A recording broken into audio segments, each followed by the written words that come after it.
Fala pessoal, estamos aqui em mais um episódio do Antes de Dar Certo, Dá Trabalho. Aqui vocês vão encontrar histórias de muito sucesso, mas com erros, decisões difíceis e muita coisa dos bastidores que você não vê antes de chegar no sucesso. Meu nome é Juliano Redua e eu vou trazer para vocês vários convidados para que vocês possam entender um pouquinho da história de cada um deles, de como começou e até o sucesso de hoje. E hoje eu tenho a honra e o prazer de trazer o meu amigo Bruno Moraes. Seja muito bem-vindo, meu amigo. Tudo bem? É meu, claro, sem dúvida, tudo bem. Obrigado pelo convite. É um prazer estar aqui, é um prazer te rever, né? Que a gente também é sempre uma boa, para mim, uma boa energia estar com você e fazer parte aqui do seu podcast é mais especial ainda. Muito obrigado, muito obrigado. O Bruno hoje como treinador, como vocês sabem, o Bruno tem uma carreira de sucesso no futebol e hoje como treinador, morando em Portugal, vai trazer pra gente umas histórias aqui que vocês vão se arrepiar. Fiquem aí para assistir até o final. Bruno, eu tenho uma pergunta aqui logo no começo, cara, que é desafiadora. Se eu tirasse todos os seus contatos hoje e tirasse todo o patrimônio que você adquiriu para você começar novamente, só com o seu conhecimento, como é que você faria para ter o sucesso que você tem hoje? Boa pergunta, boa pergunta. Eu acho que ao longo da minha carreira me trouxe um aprendizado de coisas básicas, assim, que a gente, ou seja, não posso deixar de fazer o básico bem feito. Então, com o conhecimento que eu tenho hoje, começaria passo a passo, começaria com o pé no chão e acho que seria muito do que eu aprendi ao longo da minha carreira, né? Que é a gente ter humildade, ter resiliência e a partir daí fortalecer muito bem os relacionamentos, porque eu acho que é importante a gente olhar para as pessoas, né? Antes do negócio, antes dos jogadores, no meu caso, né? Uhum. Antes dos jogadores, antes dos atletas, existem as pessoas, né? Uhum. Então, e cada pessoa, nós somos seres emocionais, né? Então, a gente ser muito relações pessoais e depois ter sempre muita fé e não desistir. É isso, cara, é isso. É a base de tudo, né? Isso é É a a base base, de tudo. é a base. O nosso podcast chama Antes de Dar Certo, Dá Trabalho, que é uma coisa que eu acredito muito, que nada vem do céu. Você precisa correr atrás, você tem que pagar um preço por isso. E o preço não é dinheiro, cara. É muito mais do que o dinheiro. Porque o dinheiro, para mim, nunca foi a primeira coisa. Nunca vem em primeiro lugar. O dinheiro é uma consequência dos processos que você se propõe a fazer. Como é que foi para você na sua carreira, cara? Eu imagino que ser jogador. Hoje a gente tem uma minoria da galera, né, que começa a jogar futebol e chega até uma carreira profissional. Como é que foi para você a sua história? Minha história começa em Santos, né, no futsal, e eu passei nesse longo período, né, da formação até o profissional, foram muitos processos, né, foram épocas de muita entrega, né, de abdicar de algumas coisas que são normais para a idade, né, de um adolescente, enfim. E eu tive que abrir mão de algumas coisas para poder conseguir chegar no meu objetivo, né? Que era ser um jogador profissional e depois pensar em outros objetivos maiores. Então, nesse processo, foi um trabalho árduo, foi um trabalho em conjunto, né? Não consegui nada sozinho. Meu pai foi o grande mentor ali nos primeiros da minha carreira, me ajudou muito com a experiência que ele tinha como jogador. E depois todo o suporte, né? Porque não é fácil ser pai de atleta. É uma entrega acho que não só dos pais, dos irmãos, da compreensão, precisa da compreensão e um trabalho de equipe. E no meu caso foi assim, minha mãe levava para os treinos, pegava chuva, sol, ela estava sempre ali, ela foi fundamental nessa minha formação. E eu tive a sorte, o privilégio, né, de ter dois pais que me encaminharam bem. Mas é um processo difícil, né? Como eu disse, a gente começou no infantil do Santos, depois de fazer uma peneira de 30, 40 meninos, né? Era ônibus que chegavam e a gente teve essa felicidade de poder passar. E depois no Santos mesmo, a competição interna, né? Que a gente chama, era muito grande. Então, dos 5 que chegaram ali no infantil, só 2 conseguiram subir pro profissional. Que eu digo assim, os que jogavam mais, que estavam ali. Ai, desculpa. eram 6, na verdade, e depois 2 chegaram ao profissional. Então, esse processo também, o que ele traz? Ele traz o convívio, ele traz a competição, ele traz pra gente o saber estar também, a preparação para os momentos bons, os momentos ruins. Sim. Então, a gente, quando vai chegar no profissional, a gente já tem essa base também, que a gente não é só no campo, né? Não é só a parte técnica, a parte do jogo. Sim. Também tem essa parte de ver, é como uma empresa. Alguns vão sendo despedidos pelo caminho, outros ficam e se tornam companheiros de jornada. Enfim, chegam outros de fora com competentes também, que aumenta mais a competitividade da equipe. Uhum. Então, isso tudo a gente chega no profissional com essa bagagem. Mas é outro mundo. A formação, a base do futebol, chega no profissional, é outro desafio. Uhum. Existem outras componentes que escalam não um jogador. Uhum. Então, nesse período é sempre um processo. A gente está sempre se reinventando, a gente está sempre em construção. Uhum. E até o final da carreira foram muitas experiências que eu vivi no Brasil, fora, com a seleção brasileira, sub-17. Uhum. Uhum. E, enfim, muitas viagens, muito conhecimento de cultura. Uhum. Enfim, para mim foi uma jornada, assim, minha carreira foi uma jornada espetacular. Não, teve momentos bons, teve momentos ruins, difíceis, mas que me trouxeram, acho que, bastante resiliência, muita bagagem para eu poder também aplicar no meu dia a dia agora como treinador, como pai, enfim. Acho que consegui absorver bastante daquilo que eu vi. Você é adepto a esse antes de dar certo, dá trabalho mesmo? É verdade, eu concordo 100%, porque quando a gente vê o sucesso, a gente não praticamente só vê aquela parte boa, né? Mas há muito suor, há muita dedicação, há muito trabalho, né? Uhum. Nos bastidores que é invisível. Mas que eu acho que é o prêmio para quem não desiste, né? Essa construção, esse processo todo, em determinados momentos vai aparecer a dificuldade, que é pra gente largar, vai aparecer uma dor aqui, outra ali, um contratempo, mas são tudo testes para ver se a pessoa quer mesmo, se vai chegar lá ou não.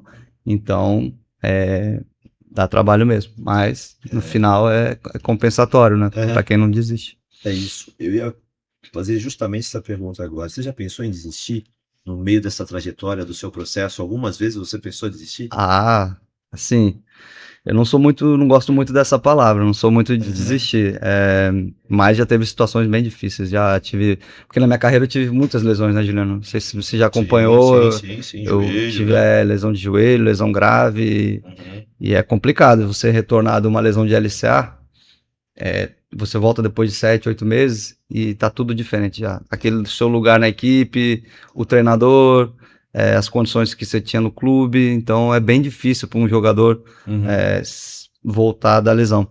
E eu passei por isso 3 vezes, né, na minha carreira. 3 vezes LCA. E foi difícil, mas como você falou, se eu já tive momentos que eu pensei em desistir, teve. Mas com bastante fé, com o suporte da família. Minha esposa também teve um papel fundamental nisso. Eu consegui, batalha após batalha, né, de fisioterapia, dia após dia, conseguir voltar e conseguir terminar minha carreira jogando, que era o meu principal objetivo. Na sua carreira, qual foi o seu ápice? Foi no Porto. Fui campeão da Liga dos Campeões da Europa, né? Um dos campeonatos mais importantes para um jogador de futebol. Depois da Copa do Mundo, acho que é o campeonato mais importante, porque se chama até Liga Milionária, né? Porque é o campeonato que dá mais dinheiro, paga melhor. E eu tive com o Porto em 2003, 2004 nós fomos campeões. E em 2006, 2007 nós fizemos quartas de finais contra o Chelsea. E foi top. Isso. Jogar a Liga dos Campeões é muito bom, Juliano. É muito diferente legal. mesmo? É muito legal. É mesmo. É muito bom. E se eu não me engano, na sua, quando você foi campeão, tinha alguns brasileiros com você lá, né? Tinha, eu cheguei no Porto em 2003, 2004, tinha o Deco, tinha o Delay, que eram referências do clube, eles já tinham sido campeões antes da Liga Europa e do campeonato, e eles estavam com moral, estavam bem. E depois, em 2006, 2007, já foi um plantel já tinha muito mais brasileiros do que nessa primeira época. Ok. Que aí já tava, depois chegou o Diego, teve o Carlos Alberto, enfim, tinha muito brasileiro nessa equipe, Maciel, tinha mais gente, o Elton, o goleiro O Elton, sim. o Elton. O Elton que era do Vasco? O Elton que era do Vasco, Porra, que timão, cara. Timaço. Aham. O Porto cresceu muito, né? Desde dessa época pra cá, eles, como clube, né? Como empresa também cresceu muito. E a galera, tenho certeza, porque eu também tenho isso, né, cara? Eu joguei bola por um tempo, mas não tinha essa nem 10% da habilidade que você tem, que seu irmão tem. Eu fui só brincar ali, futsal, futebol de campo, manhãs esportivas da Portuguesa Santista. Joguei no Santos também, mas lá embaixo, nas categorias de base ali, mas nunca cheguei onde todo menino gostaria de chegar, que é onde você foi, né? E diante disso, cara, eu acho que existem muitas curiosidades para quem está assistindo a gente. E como é que funciona esse por trás aí do profissional? O vestiário, esse momento aí, você disputar uma final, ser campeão, tem alguma coisa bacana que você possa contar pra gente? Tem bastante coisa, né? O futebol, eu tive a oportunidade de ser treinado pelo Mourinho, né? Que era Caramba, um cara. treinador muito. Chegou no auge, né, do futebol, Sim, todo mundo sim, conhece sim. ele. E ele trabalhava bastante a psicologia, né, dos jogadores, né? Ele Mental. sabia, o mental. Ele sabia liderar a equipe, mas ele era muito. Ele tinha o termômetro da equipe, né? Por Sim. exemplo, se a equipe tivesse muito afoita, assim, muito empolgada porque ganhou um jogo, ele no começo da semana ele Segura. colocava todo mundo no lugar, assim, baixava um pouco baixar a bola do Baixa a bola. pessoal, atenção que não Pé no ganhamos chão. nada ainda e tal. E depois também o mesmo servia quando a equipe perdeu um jogo, tava ali sem confiança, ele conseguia já logo nos primeiros dias de treino, ele já conseguia ali motivar, trazer confiança, dizer que faz parte, trazer números, trazer assim fazer uma analogia para poder colocar quem estava mais ali embaixo, tudo no mesmo patamar de confiança, para depois conseguir. E, pô, Liga dos Campeões é fantástico. Eu lembro que teve um jogo que eu saí do banco e consegui fazer um gol contra. Assim, eu tava no banco, imagina, na Rússia, CSKA de Moscou. Eu tava no banco, com luva, com touca, Frio. cobertor, frio, o pé, tinha que passar pomada para esquentar o pé. Eles colocavam, acendia até um negocinho com fogo assim para poder botar o pé, porque era muito frio, muito frio. Imagina tu tá ali parado e daqui a pouco tem que aquecer com o pé duro, né? Congelado. E aí, pô, entrei no jogo, fui aquecendo e tal, entrei, pumba, fiz um gol. E aquela sensação todo o trabalho ali, aquele filme que passa ali durante a comemoração do gol, né? Toda a trajetória, tudo aquilo, é muito legal, foi muito marcante para mim. Aí fiz o gol contra o Hamburgo, você falou do momento mais, assim, fiz um gol contra o Benfica também, né? Que é o clássico maior em Portugal, muito rival, Porto e Benfica. E eu fiz um gol e fui na torcida. Foi marcante para mim eu tenho um quadro lá em casa que é pulando tem a placa de publicidade. Eu salto a placa, olha como é que é a emoção, né? Como é que a gente tá. Eu salto a placa, mas eu não salto o suficiente para passar da placa. Eu salto quase que metade além da placa, mais metade assim foi muito forte assim, esse momento. Fui na torcida e o estádio, porque foi nos acréscimos, sabe, o gol da vitória acaba. Então foi muito legal esse momento também, foi muito bom. Eu imagino, cara, eu imagino. Ninguém vai conseguir ter essa emoção que você teve. Por mais que você conte, por mais que a gente veja imagens, essa emoção de estar lá e fazer esse gol nesse momento, eu acho que deve ser indescritível. As minhas brincadeiras aqui, às vezes eu faço uns golzinhos ali, eu já fico... Imagino... Sabe o que é legal também? Lá em Portugal, eu fiquei muito marcado por esse gol, né? E as pessoas lembram até hoje. Qualquer lugar que eu vou, no posto, na supermercado, o pessoal tira foto, pô, eles agradecem por eu ter marcado o gol. Que legal. Eles chamam, os portistas chamam o pessoal lá de Lisboa dos Mouros. Obrigado por ter marcado o gol nos Mouros, não sei o quê e tal, é legal pra caramba esse reconhecimento, sabe?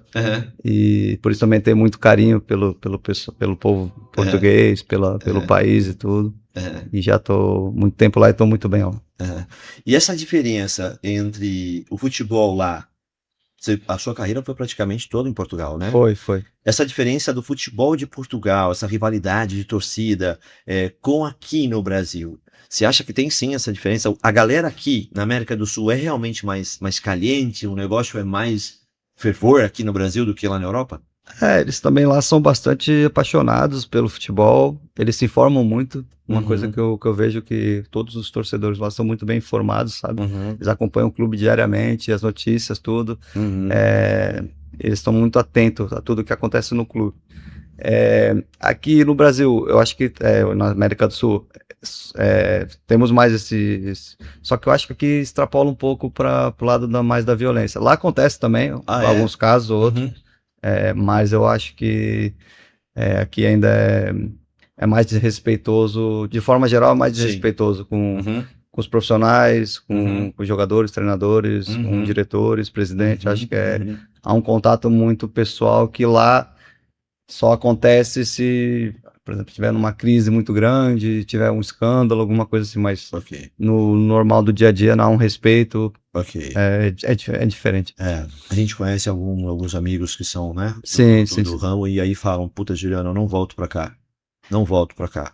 Por isso. Uma das coisas, né? Não só por isso, mas por isso. Porque jogar aqui é complicado. Jogar aqui num time grande, como todo time de campeonato brasileiro pode se considerar time grande, aqui é complicado. Dependendo da situação, você não pode nem sair na rua.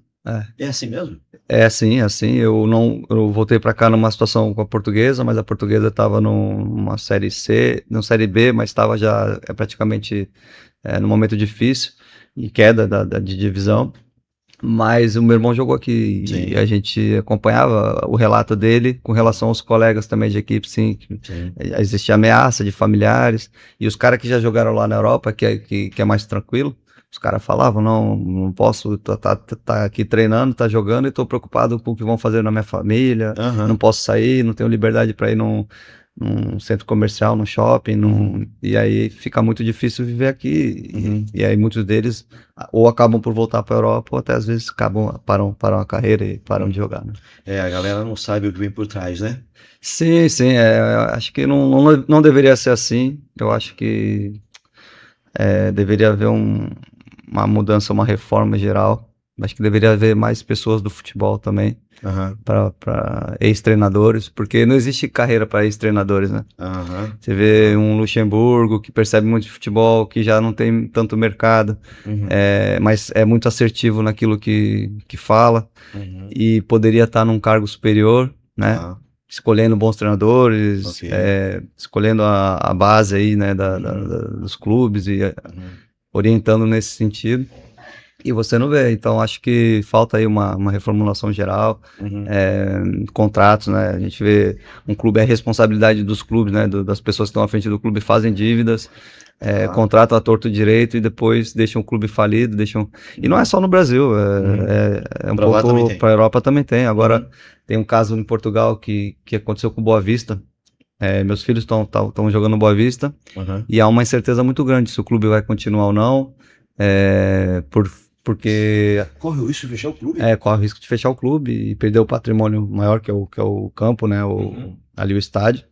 E é uma pena, porque é um clube que tem muitos associados, é uma comunidade grande do Boa Vista. Eles têm lá o estádio para 30 mil pessoas, acho que até mais, 40 mil, no centro da cidade, bem localizado, e é uma perda muito grande. Acho que até agora o presidente do Porto veio dar uma entrevista que, se acontecer de fato isso, é uma perda enorme, lastimável para o futebol português e para o futebol do norte ali de Portugal. Você acha que precisa de gente mais preparada para o futebol? Porque, assim, eu acompanho de pertinho, gosto muito do futebol, jogo futebol minha vida inteira e gosto muito. Agora tivemos a Copa do Mundo aí que acabou, né? E teve essa participação pífia do Brasil, né? Por um momento eu tive esperanças que a gente pudesse. Eu não achava, desde o início eu não achava que a gente ia ser campeão. Não achava que a gente tinha time para isso. Mas eu achava que a gente poderia ir um pouquinho mais para frente. Até uma semifinal ali, eu acho que era o momento que o Brasil poderia chegar. Você atrela isso às pessoas que estão nos bastidores, que não estão preparadas para poder tocar isso daí, para gerir o futebol? Eu acho que começa já, assim, não vou falar de pessoas, né, porque eu também não, eu sou falho também e erro muito, mas eu acho que são as leis, né, desde lá de cima, a organização toda teria que mudar. E eu acho que isso se traduz depois no próprio resultado. Você vê uma Espanha, você vê uma França, você vê equipes que fizeram uma preparação, né, de longo tempo, Sim. e o Brasil andou, esses últimos anos dando tropeções na seleção, mudança de treinador toda hora, Uhum. jogadores que foram convocados que é um pouco suspeito, né, pelo aquilo que Aham. vinham fazendo nos clubes. Uhum. E depois você tem ali uma mudança para um treinador de fora também, que já foi polêmica, Uhum. mas até então é um treinador renomado, que Uhum. eu também tinha muita esperança que o Ancelotti conseguisse Uhum. trazer algo novo e Uhum. que conseguisse. Eu também concordo com você, não é a nossa seleção não era a favorita e não era das nossas Uhum. seleções que já tivemos mais fortes, né? Já Uhum. tivemos muito mais Uhum. qualificados, mas que o Ancelotti trouxesse competitividade, organização e Sim. competitividade. Sim, sim, Era sim. isso que eu esperava da equipe. Sim. E pelo contrário, eu senti o Brasil perdido. Sim. Eu senti que o staff não conhecia os jogadores, Aham. conhecia ali os que jogavam fora do Brasil, na Europa, mas os outros jogadores, até que jogadores que atuam no Brasil, que poderiam fazer parte dessa seleção, com muito mais da parte física, com a rotina dos jogos, tudo, que estavam mais bem preparados para servir a seleção. Uhum. E não foi o caso, né? A gente viu uma seleção apática, uma seleção que mudou muito durante a Uhum. competição. Isso, Uhum. Uhum. se você pegar no histórico, 94, dos títulos que o Brasil teve, a seleção mudou pouco. Sim. Começou com 11, mudou ali um ou dois jogadores, ajustou dentro da competição, Uhum. ou por cartão, ou por lesão, ou porque um jogador entrou melhor que o outro e correspondeu. Uhum. Uhum. E a gente não vê, a gente viu uma seleção que foi montada ali às pressas, parece. Uhum. Uhum. Jogadores no primeiro jogo improvisados, correu Uhum. muito mal a primeira parte do Brasil. Uhum. Depois ajustou, melhorou um pouco, mas no segundo jogo já mudou de novo. Depois, para esse último jogo, Uhum. né, já foi outra formação, com alguns jogadores diferentes. Então acho que Uhum. não foi bem o Brasil na Copa e acho que precisa mudar desde de lá de cima. Uhum. Mais rigor nas leis, mais rigor Uhum. nas regras. Uhum. A empresária do Haaland, ela também participou de uma Brasileira, né? entrevista brasileira, Uhum. ela falou muito bem, não adianta ficar procurando culpado, a gente tem que olhar para frente Uhum. e a gente tem que ser mais humilde no sentido de que não é porque é Brasil que vai ganhar. Sim. Hoje em dia está muito nivelado o Uhum. futebol, as outras equipes melhoraram, né? Seleções também Uhum. É o tal do não tem mais bobo, né? não tem mais bobo, não tem. A gente vê um Uhum. Japão aí super Uhum. competitivo. Uhum. E o Brasil, quando não puder ter os melhores jogadores, como é que vai ser, né? Vai ser Uhum. só pelos melhores jogadores? Não, Uhum. tem que criar formas de ser competitivo. Uhum. Às vezes é na organização, às vezes é na estratégia, às vezes. Uhum. E a gente não pode ser limitado só nós somos bons ou não somos, ou temos Uhum. melhores ou não. Uhum. Quantas das vezes as equipes que são inferiores ganham jogos também, né? Aham. E nesse sentido a gente tem que mudar um pouco nossa mentalidade, na minha opinião. Eu trago muito do esporte para dentro da gestão dos meus negócios aqui, cara. E eu quase apanhei de alguns amigos, porque eu me identifico muito com a Argentina. Não com o que eles fazem fora de campo. Isso daí eu acho que é abominável. Mas o que eles fazem dentro de campo. Eu não acho que a Argentina era uma das seleções favoritas, na minha opinião. Eu não acho que eles são a seleção mais técnica. Não acho. Mas eu acho que eles são disparado os que têm mais vontade de ganhar. E para mim isso faz uma diferença gigantesca dentro do mundo profissional. Do mundo profissional e do mundo pessoal também, né? Muitas vezes, o cara que não tem tanta técnica, mas tem muita fome de ganhar, ele supera o cara técnico quando o cara técnico não tem a mesma fome. E eu sou muito assim desde sempre na minha vida, cara. Nem sempre eu busco ser o melhor, eu estudo pra caramba pra poder, quando eu me meto em fazer alguma coisa, me proponho fazer alguma coisa, cara, é pra eu dar o meu melhor. E eu vou buscar informação, nunca pra fazer uma coisa pequena, fazer uma coisa grande, mas a gente tem que buscar referências de quem é melhor do que a gente. Só que o que me trouxe até aqui, uma das principais características foi a vontade de ganhar. Então eu me identifico muito com a Argentina e eu trago isso muito pra galera que trabalha aqui comigo. Vontade de ganhar, cara. Porque aprender técnica de alguma coisa que você se propõe a fazer é tranquilo. talvez eu consiga ensinar, você consegue aprender em livros, em um bocado de lugares. Agora, a vontade de vencer é uma coisa que eu não consigo ajudar. Tem que estar em você.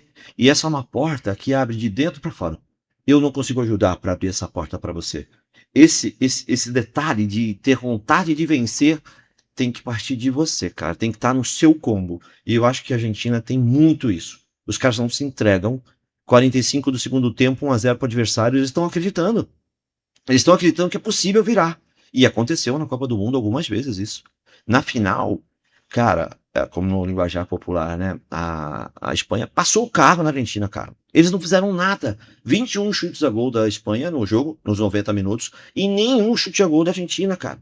Só que quando eu ainda comentei com a minha esposa, a gente assistindo a final em casa, eu falei, olha que loucura, por isso que eu gosto da Argentina. Acabou o jogo. Aí a câmera foi para a arquibancada. Os torcedores da Espanha, com a mão na cabeça, assim, tipo, meu Deus. E os torcedores da Argentina, acreditando que podia. Isso para mim faz toda a diferença. E num determinado momento ali, eu falei, olha o que vai acontecer. Eles vão levar para os pênaltis e é bem provável que eles vão conseguir ser campeão nos pênaltis, porque a Espanha já está meio que entregue. A vontade é o mental, né? Para mim, o mental faz toda a diferença no nosso mundo empresarial e não tenho a menor dúvida no mundo esportivo também. Claro que sim, Luiz. Você tocou num ponto muito importante. A gente, são esses exemplos, né, que a gente tem que pegar também, porque você vê, você comentou do jogo, né? E nesse jogo, eu lembro que até no final tem uma jogada que a Argentina, já depois de tomar o gol, né, já depois de estar naquele, quase marca de novo. Pra tu ver como eles não se entregaram e ainda acreditavam que dava. Mesmo com o jogo, eles deviam estar muito cansados também. Com a menos. Com a menos, muito cansado, porque também as eliminatórias anteriores foram sempre muito desgastantes e tudo. E eles ainda poderiam ter empatado e é aquilo que você falou, se vão pro empate ali, mentalmente eles engolem a Espanha. É isso. Você acha que isso faz diferença? Claro, isso faz muita diferença. O acreditar, o poder da fome, né? A gente vê aí, às vezes a competência, a qualidade é importante, mas se você não tiver outra parte, que é aquela vontade de vencer, aquela superação, e isso vem de dentro para fora, como você falou. A pessoa, isso é intrínseco, né? Então, se ela tiver essa fome aliar com a técnica, é muito bom. E a gente sabe que no mundo dos negócios do futebol, você pode ser o talento que for, mas se não tiver... O próprio Messi, a gente viu um exemplo, ele, né, quantas Copas já ganhou, quantos gols já fez, e no momento de defender, né, que é um momento mais chato, talvez, para um atacante, várias vezes eu vi ele dando pique para conseguir ajudar a equipe, conseguir compor ali quando estava com um a menos também. E isso é um exemplo de que ele joga com prazer, ok, mas não joga de chinelinho, ele também trabalha, sai do corpo, e a sorte dá muito trabalho. Exato. Eu também trago para dentro das minhas gestões que, assim, cara, nós temos uma guerra a cada 30 dias. A cada mês que vira, nós temos uma guerra porque nós temos uma meta para bater. A gente começa aqui, são quase 80 pessoas trabalhando com a gente, né? E nós temos 6 salas aqui locadas, mais as lojas de shopping. Então, assim, ninguém sabe o dia primeiro, quando eu acordo, que eu olho, cara, o que eu tenho que pagar, né? Quanto que eu tenho que pagar esse mês? E a gente não tem a certeza de nada. Se vai vender produtos na loja, se realmente vai ter processo para a gente fazer aqui dentro da área do comércio exterior. Então, isso é uma coisa que, cara, se você não tiver muita vontade, muita resiliência para poder correr atrás da bola, não vai. Porque, como você falou, eu, na minha carreira, também tive várias vontades de desistir. Não é fácil. E hoje, eu falo pra galera, diante da experiência que eu tive, que um cara bom ganha um jogo, mas é um time que ganha o campeonato. Eu tenho esse exemplo aí pra você da final. O Messi, ok, acima da média, mas a Argentina naquelas, né? Sim. Eles ganharam jogos, mas para ganhar um campeonato, meu modo de ver, o time ganha um campeonato e um jogador ganha um jogo. Como é que você enxerga isso? Isso é uma frase que também é muito presente no futebol, né? A gente sabe que sem uma boa defesa, se você olhar os números, né, da tabela classificativa, você vai ver que os primeiros colocados são aqueles que menos sofrem gols. Dificilmente uma equipe vai estar lá em cima se não tiver um bom suporte defensivo. E a equipe funciona assim, né? Um ataque, defesa, né? Meio campo. Então, sem dúvida que se um jogador pode ganhar um campeonato, a equipe pode muito bem. É com um time forte, com união, com resiliência, com todos imbuídos da mesma vontade e todos engajados na mesma organização é que conseguem vencer. A gente em 2003, 2004 com o Porto só foi campeão da Liga dos Campeões por isso. Porque a gente ali naquela época tínhamos jogadores de várias idades, mas ali no seio do grupo, ali mesmo no ímpeto ali nosso, éramos muito unidos e tínhamos um guarda-redes fantástico, tínhamos uma defesa muito competente, um meio-campo de outro mundo e depois funcionávamos como equipe, né? Quando um estava mal, o outro ajudava e isso fez com que a gente chegasse muito longe, né? Que foi um título muito difícil e muito inesperado, né? Porque Porto um Real Madrid ganhar uma Liga dos Campeões ok, mas Porto é muito difícil e esse ano foi muito por aí, pelo espírito de equipe, pela nossa união, nós conseguimos vencer. Qual o melhor jogador que você jogou junto, cara? O Deco. Deco? É mesmo? Caramba, fiquei surpreso com essa agora. É diferente mesmo. O Deco joga muito. Pensa na frente, tem solução pra tudo, é um cara fora assim do... no Porto, né? No Porto e no Barcelona também. E tem uma curiosidade sobre ele, que quando eu cheguei lá, ele falou, Bruno, eu joguei lá em Santos. Eu falei, eu joguei no futsal do Portuários, não sei o quê, fiquei um ano lá em Santos e tal, não sabia. Caramba, você também do Portuários, né? Eu também comecei no Portuários, sim. Futsal. Futsal é uma base boa, né? Uma base top pra quem depois continuar na carreira. E que você jogou contra? Quem eu joguei contra? Joguei contra... A equipe mais difícil que eu achei foi o Manchester United. Joguei contra o Real Madrid dos Galácticos. Ok. Mas o Manchester... Os Galácticos, aquela galera mesmo. Figo, Beckham. Puxa vida. E joguei contra o Manchester. Mas o Manchester eles tinham um andamento assim, e jogavam como equipe, a organização deles era muito acima do padrão. E agora indo para sua atual fase como treinador, como é que tá essa sua expectativa agora, né? Cara, tá muito boa, Juliano. Assim, eu acho que a minha carreira foi boa de jogador, mas tem algumas coisas que eu não fiz, que eu almejo como treinador, né? Tem títulos que eu acho que vou conquistar, tem muita coisa que eu posso passar para os meus jogadores, né? Ajudar ali dentro da competição que vai ser legal. Então, tô vendo com bastante expectativa. Quero mesmo ser um dos melhores treinadores do mundo. Agora, tô passando pelos processos que tem que passar, né? Perfeito. Você já tá tirando a certificação fora, né? Já tirei as 3 habilitações que são importantes e agora falta uma que é a Pro. Mas isso eu tenho tempo, ainda dá para fazer com calma, que é a última, que é habilitação para treinar a primeira divisão e na Europa e seleções também. A gente estava conversando nos bastidores, se você tem a habilitação da Europa, você consegue trabalhar quase que no mundo todo, né? Mas se você tiver habilitação aqui no Brasil, você tem restrições. Como é que funciona isso? Então, pelo meu conhecimento, pelo que eu sei, a licença da UEFA é permitida aqui no Brasil e não tem restrição nenhuma. Tem mais ou menos a mesma equivalência, né? Só que para você treinar lá em Portugal ou na Europa, você tem que fazer mais um curso, tem que se especializar mais uma vez e pagar uma taxa que tem a ver com a UEFA, uma burocracia deles. Mas não é igual o procedimento, tanto para lá como para cá. Maravilha. E você pretende seguir sua carreira agora em Portugal? Tá morando em Portugal? Né? Sim, tô morando em Portugal, pretendo continuar lá, tô num bom caminho. Mas também tenho saudades aqui do Brasil, a família tá mais para cá. Não descarto nenhuma proposta, assim, se vier uma proposta eu vou estudar e analisar, mas tem que ser assim um conjunto, né, que vai fazer com que eu traga também a família e não posso fazer nada assim, tem que ser estudado e bem pensado para poder decidir. Quem sabe daqui a pouquinho a gente tá vendo o Bruno aqui no Campeonato Brasileiro, hein?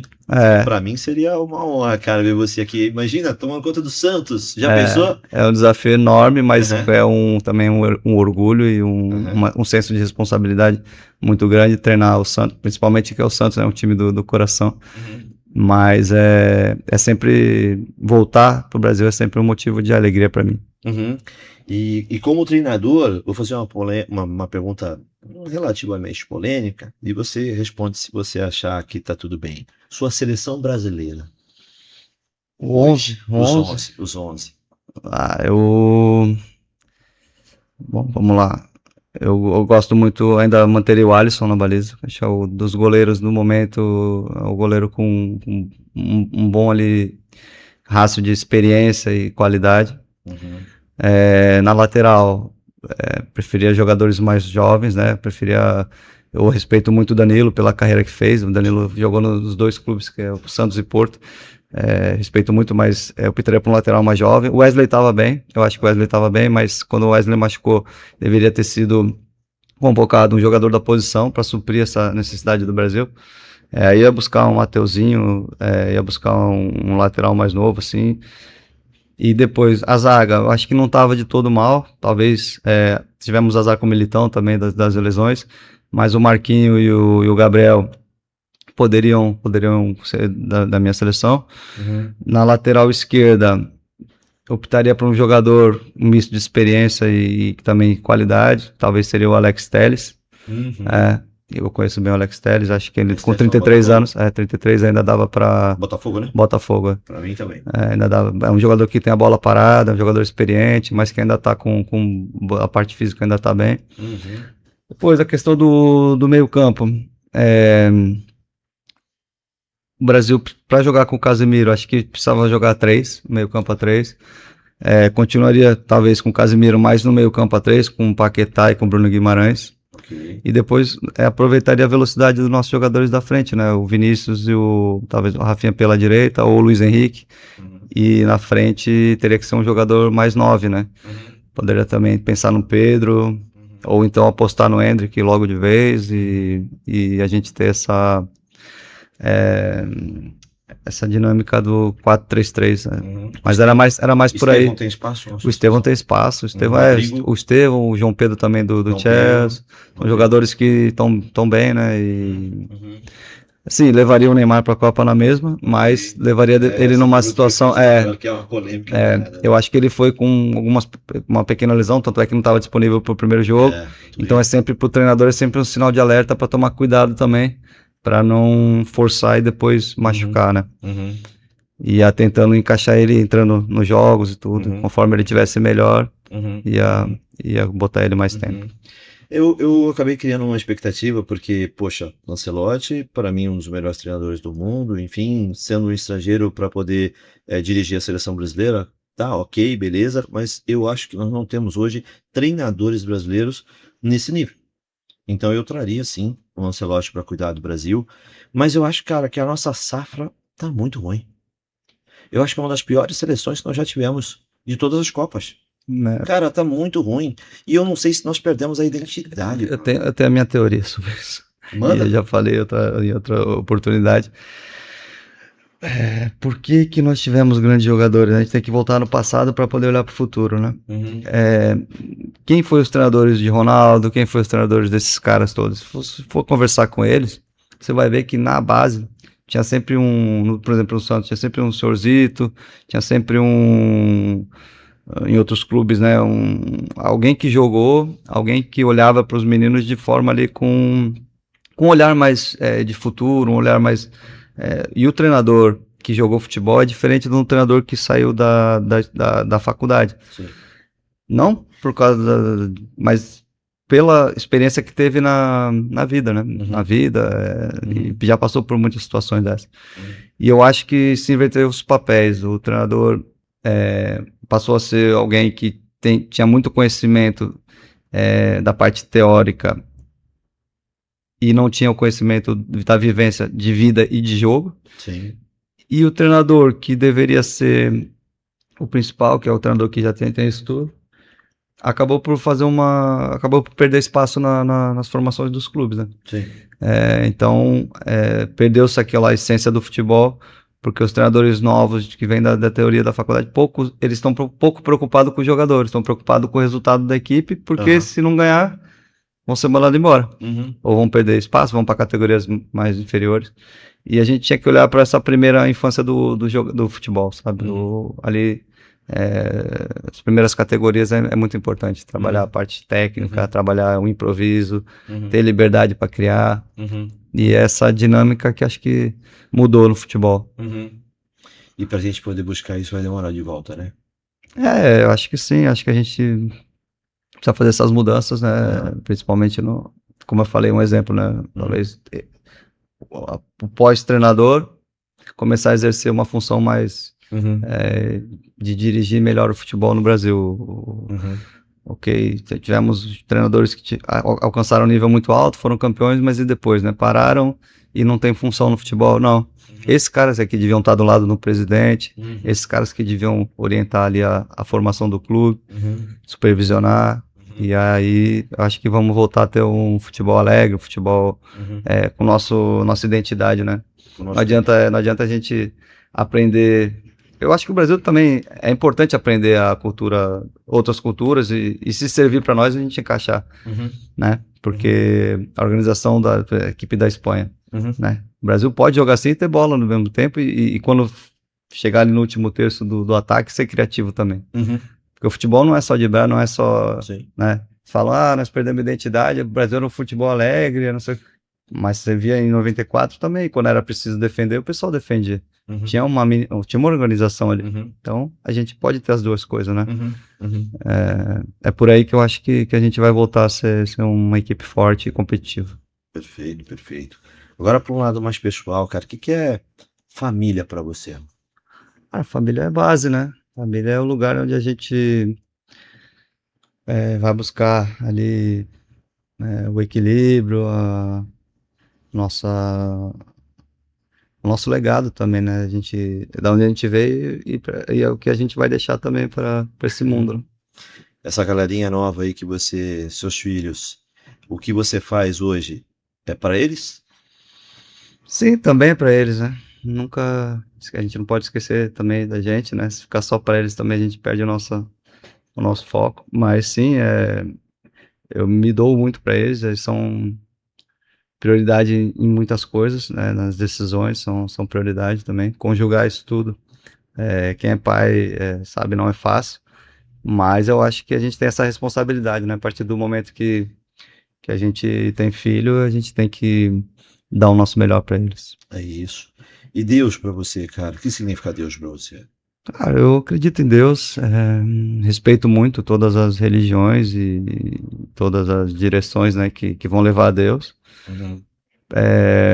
E eu acho que é um ser maior, que é onde a gente tem ali o nosso contato, a gente tem uma oportunidade de aprender com um pai maior, né, que está em outro plano, mas também está muito próximo. Aí vai de cada um, a forma com que busca, com que se entrega, mas o Deus da Bíblia que eu conheço é um Deus humilde, teve aqui na Terra e mostrou um pouco que é possível, né, o caminho que ele fez. Perfeito. Deixa um recado para a galera que está nos assistindo aí. Quem que é o Brunão e quem que eles vão ver daqui para frente o Brunão? E onde é que eles vão ver o Bruno daqui para frente? Deixa o seu recado. Eu sou um cara humilde, um menino que começou no futebol com o sonho de jogar e chegar muito longe. E agora quero esse conhecimento, tudo que eu vivi para novas gerações e ajudar os jogadores a atingirem o seu potencial máximo e levar os times a serem campeões, porque uma equipe não é só ali o clube, é muito mais que isso. O dia a dia no clube são as pessoas que vivem no clube, é a cidade, todo o envolvimento. E se não tiver união, se não tiver trabalho de equipe, ninguém faz nada sozinho. E eu espero, onde eu estiver, conseguir unir as pessoas para um objetivo maior e conseguir conquistar títulos e trazer benefícios para as pessoas, para o clube também. É isso aí. Vocês tiveram hoje a honra de conhecer um pouquinho mais de Bruno Moraes, cara. Foi um prazer ter você aqui, Bruno. Obrigado. Muito obrigado por ter vindo, tá? Eu que E agradeço. acompanhe a gente nos próximos episódios. Antes de dar certo, dar trabalho. Deu para ver hoje como é que as coisas são. Até a próxima. Muito obrigado.